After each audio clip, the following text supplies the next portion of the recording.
আমি তাদের কাছে আপনাদের পক্ষ থেকে, বাংলাদেশের মানুষের পক্ষ থেকে, এনসিপির পক্ষ থেকে আমরাও জানতে চাই যে এই 1 বছর 1 মাসে একটা রক্তক্ষয়ী অভ্যুত্থানের পরে ওই পদগুলোতে বসে তারা কি কি সংস্কার করেছেন এটা বাংলাদেশের মানুষের সামনে তুলে ধরতে হবে। দ্বিতীয়ত, ভাই যে কথাটি বলেছেন, আমার মনে হয় যে, আমি জানি না আমাদের প্রতি ভাইয়ের কোনো রাগ ক্ষোভ আছে কিনা, আমরা বারবার বলে এসেছি আমরা নির্বাচন চাই এবং এই নির্বাচনটা যদি ডিসেম্বরে হয় আমাদের সমস্যা নাই। কিন্তু কথাটা হচ্ছে এই যে একটা রক্তক্ষয়ী একটা অভ্যুত্থান হলো, শেখ হাসিনা সহ ফ্যাসিস্ট আওয়ামী লীগের পতন হলো, এটার কারণ তো খালি একটা নির্বাচন ছিল না। আপনারা যারা আছেন আপনারা একমত হন যে শুধু একটা নির্বাচনের জন্য, একটা সরকার পরিবর্তনের জন্য অভ্যুত্থান ছিল, তাহলে আমরা এখানে কথা বলবো না। কিন্তু আমরা জানি আপনারা এটা এই আকাঙ্ক্ষাটা আপনাদের আমাদের সবার, যে অন্তত মৌলিক কিছু সংস্কারগুলো, সিস্টেমটা যে করাপ্টেড হয়ে গিয়েছিল এগুলোর পরিবর্তনটা আমরা সবাই চাই, প্রত্যাশা করি। এবং যারা এতগুলো মানুষকে এভাবে খুন করলো, শুধু এই জুলাই অভ্যুত্থানে না, এই 1 যুগেরও বেশি সময় ধরে, তাদের বিচারিক প্রক্রিয়া আমরা দেখতে চাই। হয়তো প্রত্যেকটা মামলার দৃশ্যমান বিচার এই অল্প সময় হবে না, কিন্তু আমরা অন্তত যে প্রধান যে কালপ্রিটগুলো ছিল, খুনের গণহত্যার যারা নির্দেশদাতা ছিল, ওই রকম যদি খুনি হাসিনা, কামালের মতো যারা স্বরাষ্ট্রমন্ত্রী ছিল, ওই আরাফাতের মতো যারা আইসিটি এরকম বিভিন্ন জায়গাগুলোতে ছিল, পলকের মতো যারা ছিল, এইরকম অন্তত 10, 15, 20 জনের আমরা যদি বিচারিক রায় এবং সেটা কার্যকর দেখতে পারি, তাও আমরা আস্থা রাখতে পারবো যে আগামীতে এই বিচারিক প্রক্রিয়াটা এগিয়ে যাবে। সো আমরা ওইটুকু চাই। এবং আপনারা সবাই অলরেডি এটা আপনাদের জায়গা থেকে জেনে থাকবেন যে এই যে আমাদের জুলাই সনদ, এটা কোন প্রক্রিয়া হবে এটা নিয়ে কিন্তু বিস্তর আলোচনা চলছে এবং শেষ পর্যায়ে মোটামুটি 2টি অপশন আমাদের হাতে আছে।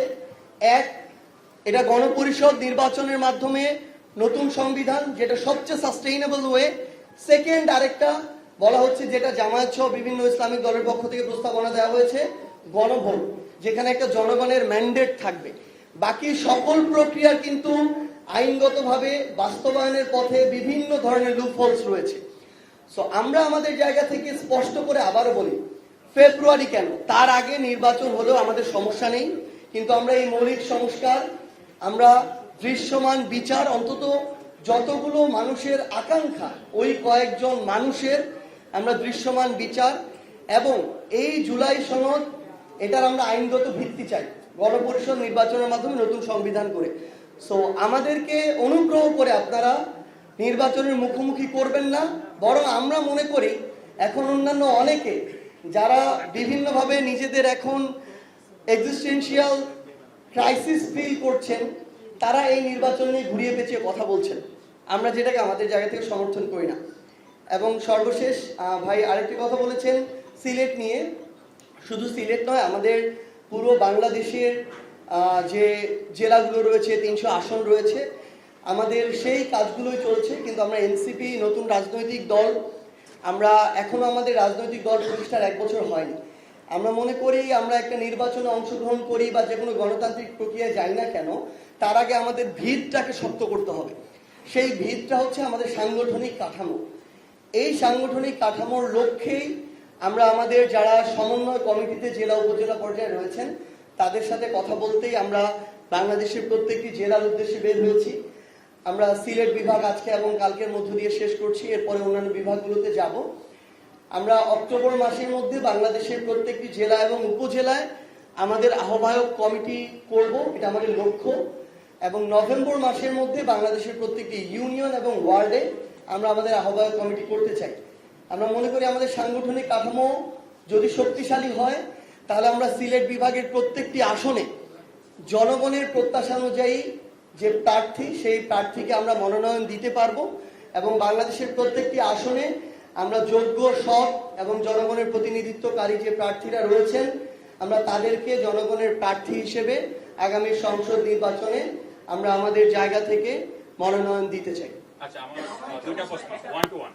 প্রথম প্রশ্ন হচ্ছে যে, আমার নাম আর এটা বলেন। আমার নাম শিমুল, আমি চ্যানেল 24 কাজ করি। প্রথম প্রশ্ন হচ্ছে যে, আপনারা জাতীয় নাগরিক পার্টি এবং গণ অধিকার পরিষদ একীভূত হওয়ার কিছু শব্দ শোনা যাচ্ছে। প্রশ্ন হচ্ছে যে আপনারা কেন আসলে গণ অধিকার পরিষদের সাথে একীভূত হতে চাচ্ছেন, এক। 2 নম্বর প্রশ্ন হচ্ছে আপনাদের দলের একজন সফর সঙ্গী হিসেবে জাতিসংঘে গিয়েছেন এবং আমরা দেখেছি বেশ কিছু অপ্রীতিকর ঘটনা আসলে টার্মিনালেই হয়েছে। এক্ষেত্রে এই দায়টা আপনারা কি বর্তমান সরকারকে দিবেন কিনা? দুটা প্রশ্ন আমার। ওকে, অসংখ্য ধন্যবাদ ভাই। গণ অধিকার পরিষদের সাথে যে আপনারা একীভূত হওয়ার যে কথাগুলো শুনছেন, আমরা এটা একাধিকবার মিডিয়াতে বলেছি যে গণ অধিকার পরিষদ সহ আমাদের যারা আমরা একই মতাদর্শ ধারণ করি এবং যাদের আমাদের চিন্তা ভাবনা বাংলাদেশ পন্থা নিয়ে আমাদের কাজ করার আগ্রহের জায়গাটি রয়েছে, এবং আপনারা ইতিমধ্যে দেখে থাকবেন যে জামায়াত ইসলামের নেতৃত্বে কিন্তু বাংলাদেশের ইসলামিস্ট যে রাজনৈতিক দলগুলো, বেশ কিছু রাজনৈতিক দল একটা অ্যালায়েন্সের মধ্যে এসেছে। আপনারা একইভাবে বিএনপি এবং তাদের সমমনা দলদের আরেকটা জোট দেখতে পাবেন।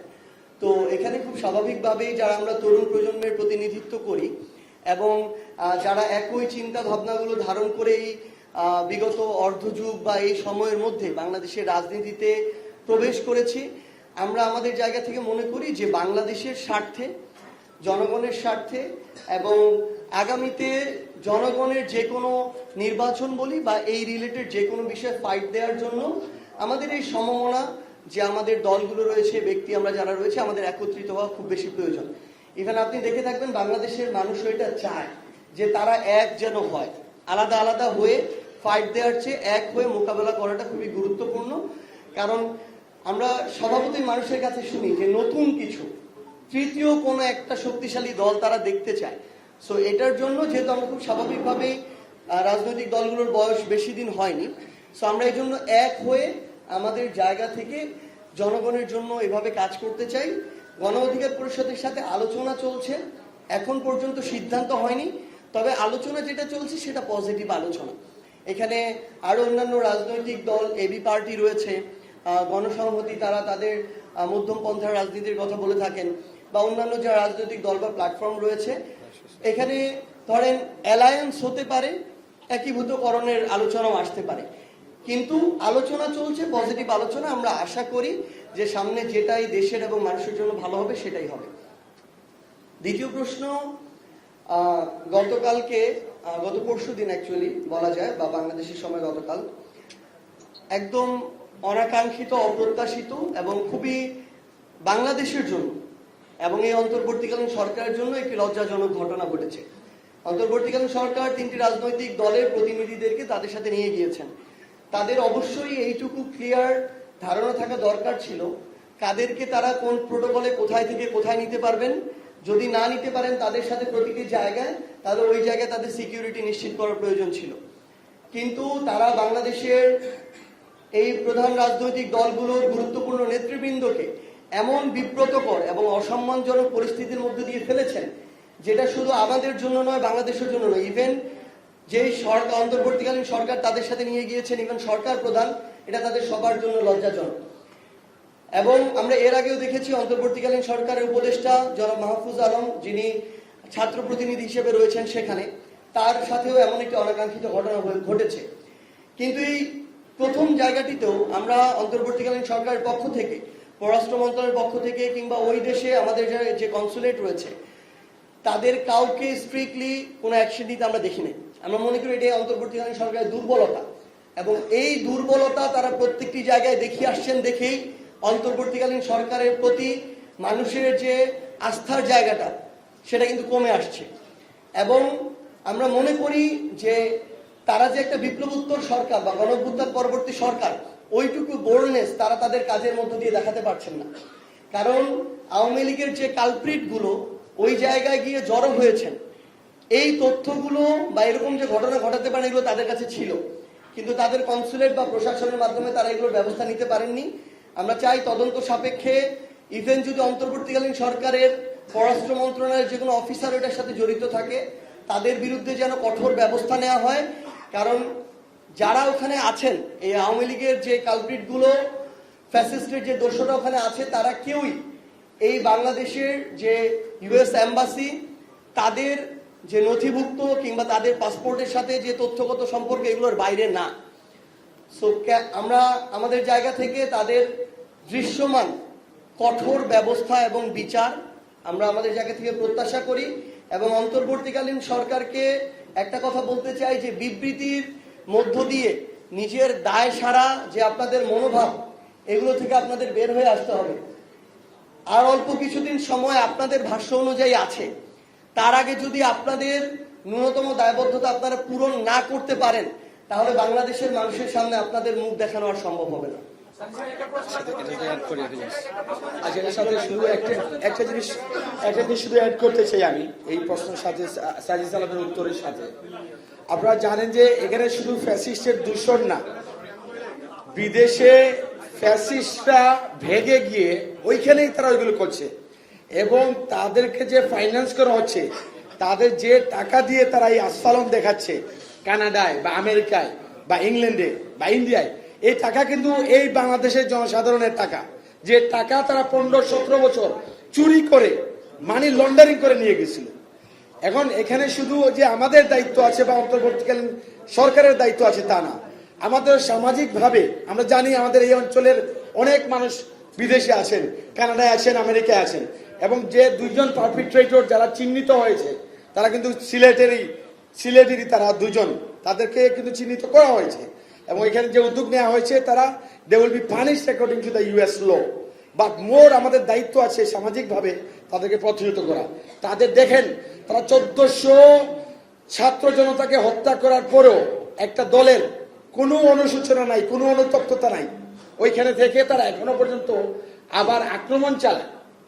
তো আমি এটা আপনাদের মাধ্যমে এটা আহ্বান জানাবো সবাইকে যে এদেরকে সামাজিকভাবে আমাদের যে বিদেশে যারা আছেন, আমাদের সিলেটিরা যারা আছি, তার জন্য প্রতিরোধ করি, একজন একজন করে। আচ্ছা ভাই, এই ভাই পরে আপনি। আমার নাম মাঝে, আমি একটা নিউজে কাজ করি।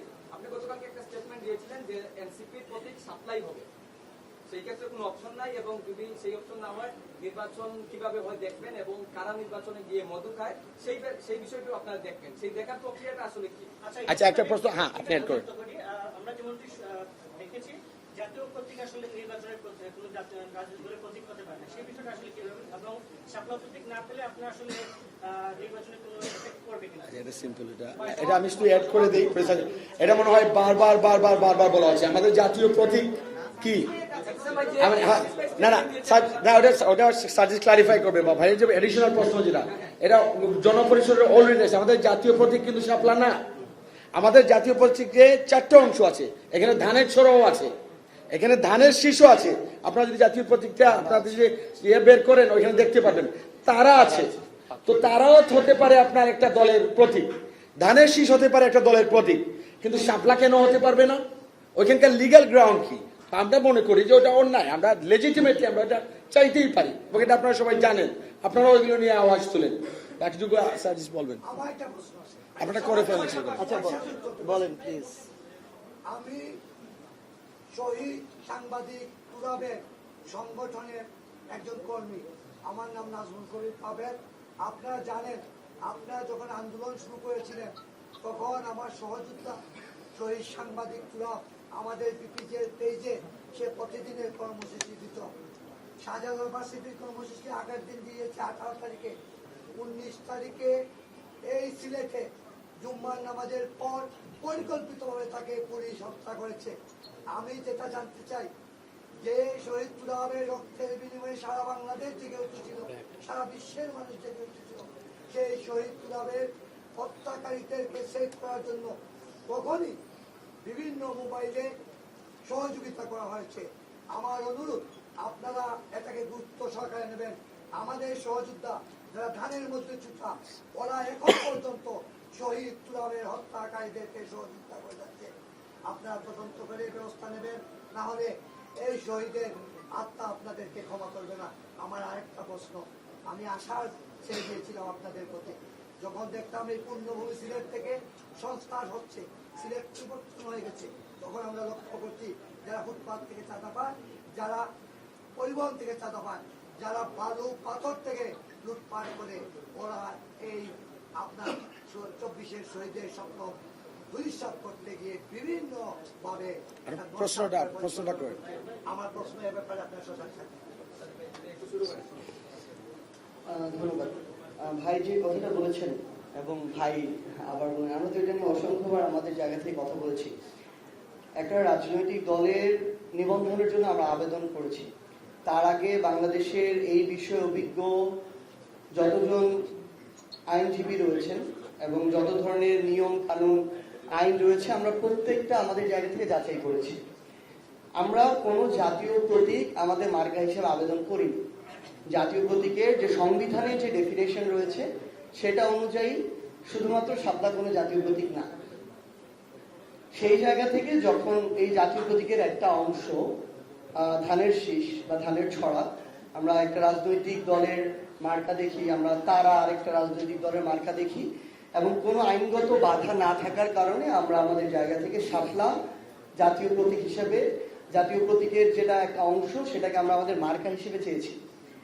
এখন গতকালকে নির্বাচন কমিশনের যিনি সচিব মহোদয় আছেন তিনি তার জায়গা থেকে বলেছেন যে তালিকায় শাপলা নেই এই জন্য দেওয়া হবে না। দেখেন, উনি কিন্তু কোনো আইনগত বাধার কথা বলেননি। তো আমরা তো আজকে থেকে কয়েক মাস আগে আবেদন করেছি, এই আবেদনের পরবর্তীতে এই তালিকা সংশোধন হয়েছে এবং তারা যদি চায় যে কোনো মুহূর্তে এই তালিকা সংশোধন করতে পারে, তাহলে এটা তো তাদের কাজ ছিল যে তালিকায় কোনো মার্কা যোগ করবে না বিয়োগ করবে, এটা তো তাদের কাজ। তো তারা যখন সেই কাজ করে না, আমরা মনে করি এখানে তাদের হয় সদিচ্ছার অভাব আছে অথবা তারা কোনো ব্যক্তি, গোষ্ঠী, দল, প্রতিষ্ঠান দ্বারা প্রভাবিত। একটা গণঅভ্যুত্থান পরবর্তী বাংলাদেশের এরকম একটা স্বাধীন প্রতিষ্ঠান এভাবে প্রভাবিত হয়ে কোনো একটি সিদ্ধান্ত দিতে পারে না। তারা যদি এরকম একটি অন্যায় তাদের সিদ্ধান্ত আমাদের উপরে চাপিয়ে দেয়, তাহলে আমরা আমাদের জায়গা থেকে রাজনৈতিক দল হিসেবে সেটা রাজনৈতিকভাবেই মোকাবেলা করব। রাজপথ থেকে আমরা সেই কথাই বলেছি। এবং তারা থেকে শুরু করে যে কেউ যদি এনসিপির মার্কা শাপলা চাওয়ার মুহূর্তে এই মার্কা দেখেই কিছুটা ভীত হয়ে যায়, কারো যদি নার্ভ ঠান্ডা হয়ে যায়, তাহলে আমরা তাদেরকে বলে দিতে চাই যে এটা তো শুধুমাত্র মার্কা। এরপরে বাংলাদেশের ঐক্যবদ্ধ তরুণ সমাজ, ছাত্র জনতা একসাথে বাংলাদেশ বিনির্মাণের জন্য রাজপথে নামবে। এটার জন্য আপনাদের নার্ভকে আরো শক্ত করে নেন, এই দিন আসতে বেশি দেরি নাই। আর আরেকটা জিনিস বলি আপনাদেরকে, আমরা আমাদের জায়গা থেকে একদম স্পষ্ট করে বলি, শুধু আমাদের তোরাব ভাই নয়, বাংলাদেশের যত শহীদ রয়েছেন আমরা প্রত্যেক শহীদের তাদেরকে যে এভাবে হত্যা করা হয়েছে আমরা এটার বিচার চাই। এই জন্যই আমরা বারবার বলে আসছি যে আমরা এই নির্বাচনের আগে আমরা দৃশ্যমান বিচারটা দেখতে চাই। কারণ এটা আমাদের বাংলাদেশের ইতিহাসে বারবার হয়ে এসেছে, একটা জিনিস যখন আদায় করার তখন আদায় না করতে পারলে পরবর্তীতে অনেকেই অনেকভাবে ক্ষমতা এসে সেগুলো ভুলে যায়, সেগুলো আর করে না, তখন নিজস্ব রাজনৈতিক এজেন্ডা বাস্তবায়ন করে। সেই লক্ষ্যেই আমরা আমাদের জায়গা থেকে বলেছি এবং আপনাদেরকে এটা আমাদের জায়গা থেকে আমাদের কমিটমেন্ট যে মৌলিক সংস্কার এবং আমাদের যারা শহীদ রয়েছেন, আহত যোদ্ধা রয়েছেন, যাদেরকে হত্যা করা হয়েছে, তাদের এই হত্যাকাণ্ডের বিচারের জন্য আমরা আমাদের সর্বোচ্চটুকু দিয়ে সবসময় লড়াই করে যাব। লাস্ট কোয়েশ্চেন আর কেউ করবেন না? একটা আমি যমুনা টেলিভিশনে কাজ করি। ভাই, আজকে একটা জরিপের ফলাফল নিশ্চয়ই আপনি জেনেছেন, গণমাধ্যমে আসলে হচ্ছে যে আওয়ামী লীগের ভোট বেড়েছে, এরকম একটা জরিপ আসলে এসেছে এবং একই দিনে আওয়ামী লীগ ঢাকার বিভিন্ন স্থানে মিছিলও করেছে, আমরা দেখেছি। পুলিশ যদিও কয়েকজনকে ধরতে পেরেছে। এই বিষয়টিকে আসলে কিভাবে দেখছেন? 14% থেকে 4 মাসে আর তার 5% ভোট বেড়ে গেছে, এই জরিপ কিংবা এগুলো আসলে মানে কি বার্তা দিচ্ছে আমাদের? না, প্রথমত দেখেন, আমরা একদম স্পষ্ট করে একটা জিনিস বলি, বাংলাদেশে এই ধরনের অনেক ধরনের আপনারা আপনাদের জায়গা থেকে জরিপ এখন এবং আগামীতে দেখতে পাবেন, এবং কোন জরিপ কোন প্রতিষ্ঠান থেকে কিভাবে হয় এবং এগুলোর পিছনে কোনো উদ্দেশ্য আছে কিনা, অন্য কোনো ব্যাকআপ আছে কিনা, এগুলো বিবেচ্য বিষয়। তো আপনি যেটি বলছেন আপনার জায়গা থেকে এটি কোন প্রতিষ্ঠান করেছে, এটা ওইভাবে আমার চোখে পড়ে নাই। তারপর আমি আমার জায়গা থেকে যদি বলি, এরকম জরিপে কিছুদিন আগেও কিন্তু বাংলাদেশের বিভিন্ন রাজনৈতিক দলের ভোটের বিভিন্ন পার্সেন্ট দেখানো হয়েছে। অনেকেই অনেকের জায়গা থেকে বলেছে কেউ নাকি এ কয়েকটা আসন পাবে না, ওই কয়েকটা আসন পাবে না। কিন্তু আমরা আবার এক এক ধরনের ছাত্র সংসদ নির্বাচনে এক এক ধরনের অবস্থা দেখছি। আমরা আবার যখন মাঠ পর্যায়ে যাচ্ছি তখন আমরা এখনো মানুষের আশা দেখি। মানুষ তাদের জায়গা থেকে বলে যে ভাই আপনারা প্রত্যেকটা গ্রামে গ্রামে যান, বাড়িতে বাড়িতে যান, মানুষ এখনো আপনাদের অপেক্ষায় আছে। সো আমরা আমাদের জায়গা থেকে এটা মনে করি যে বাংলাদেশের মানুষ অন্তত, আপনি যদি আওয়ামী লীগের কথা বলেন, যে আওয়ামী লীগের নেত্রী খুনি হাসিনা, যে আওয়ামী লীগ বিডিআর হত্যাকাণ্ড ঘটিয়েছে, শাপলা ম্যাসাকার ঘটিয়েছে, জুলাই অভ্যুত্থানে হাজারের অধিক মানুষকে খুন করেছে, সেই আওয়ামী লীগের প্রশ্ন যদি বাংলাদেশে নিয়ে আসেন ওই শেখ হাসিনার ছবি দিয়ে, বাংলাদেশের মানুষ ওই খুনি শেখ হাসিনার মুখে থুতু মারবে। বাংলাদেশের মানুষ এখনো তাদের জায়গা থেকে এতটাই ক্ষিপ্ত যে খুনি শেখ হাসিনা ভারতে আছে দেখেই বাংলাদেশের মানুষ ভারত নামটা শুনলে এখনো তাদের জায়গা থেকে ওই ভারতের আধিপত্যবাদের চেহারা মানুষের মাথায় ভেসে ওঠে, এবং মানুষের ভিতরে একটা ভারত বিরোধী কট্টর সেন্টিমেন্ট একটা আপনাদের জায়গা থেকে দেখবেন। সো এই বাংলাদেশে আমরা স্পষ্ট করে একটা জিনিস বলি, আওয়ামী লীগের নামে খুনি হাসিনা কিংবা তার যে কোনো পরিবারের সদস্য কিংবা ওই কালপিট গুলো যারা আওয়ামী লীগকে ফ্যাসিস্ট আওয়ামী লীগে পরিণত করেছে, তাদের নামে বাংলাদেশে তারা কখনো আর নির্বাচনে অংশগ্রহণ করতে পারবে না। দ্বিতীয়ত, তাদের যারা দোষর ছিল, যারা আওয়ামী লীগকে ফ্যাসিস্ট আওয়ামী লীগ বানিয়েছে, আওয়ামী লীগকে সরকার বানিয়েছে, সরকারের বৈধতা দিয়েছে, তারাও আগামীতে বাংলাদেশের গণতান্ত্রিক প্রক্রিয়া নির্বাচনে অংশগ্রহণ করতে পারবে না। কারণ যারা নিজের হাত দিয়ে গণতন্ত্র ধ্বংস করে, গণতন্ত্রের জন্য তাদের অংশগ্রহণ প্রয়োজন, এর চেয়ে বড় হাস্যকর কথা আর হতে পারে না। সো আমরা স্পষ্ট করে একটা জিনিস আমাদের জায়গা থেকে বলি, 2024-এর অভ্যুত্থানে ফ্যাসিস্ট বিরোধী লড়াই যারা ছিল তাদের অংশগ্রহণের মাধ্যমেই আগামীর গণতান্ত্রিক বাংলাদেশের সুষ্ঠু নির্বাচনের মাধ্যমে জনগণের সরকার নির্বাচিত হবে। সবাইকে অনেক ধন্যবাদ। আসসালামু আলাইকুম। না